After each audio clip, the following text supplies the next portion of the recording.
तर इकडे सोलापूर गोवा विमानसेवा सुरू झाल्यानंतर राजकारण पेटलेलं आहे। विमानतळावरून आमदार आणि खासदारांमध्ये आरोप प्रत्यारोपांच्या फैरी जडू लागलेल्या आहेत। विमानसेवा सुरू करून जिल्ह्यामध्ये गोष्टींची तस्करी वाढणार तर नाही ना, असा सवाल खासदार प्रणिती शिंदे यांनी उपस्थित केलाय। यावरती जयकुमार गोरे यांनी प्रत्युत्तर दिलंय।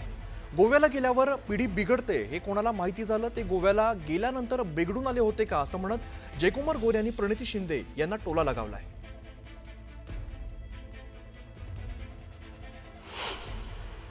लोकांचे डोळे उघडणं महत्वाचं आहे। आम्हाला मुंबई सोलापूर, मुंबई हैदराबाद, सोलापूर हैदराबाद, सोलापूर मुंबई, सोलापूर बँगलोर, सोलापूर पुणा अशी एअर सर्व्हिस पाहिजे। उलट मला तर शंका आहे की हे गोव्याला करून इतर गोष्टींची तस्करी तर नाही वाढणार, कारण का नाही, खरंच तसंच आहे। आणि काय होणार आहे याच्यातून, तुम्ही काय साध्य करताय? खूप दिवसापासून आम्ही विमानाची वाट बघतोय, काय होणार आहे भाऊ, नक्की सांगा, कधी येईल विमान।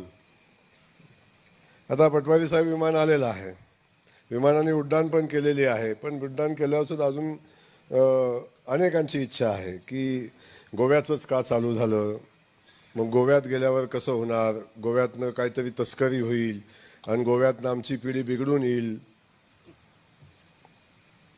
गोव्याला गेल्यावर पिढी बिघडते हे कुणाला माहिती झालं? ते गोव्याला गेल्यानंतर बिघडून आले होते का? मला काही कोडं सुटलं नाही।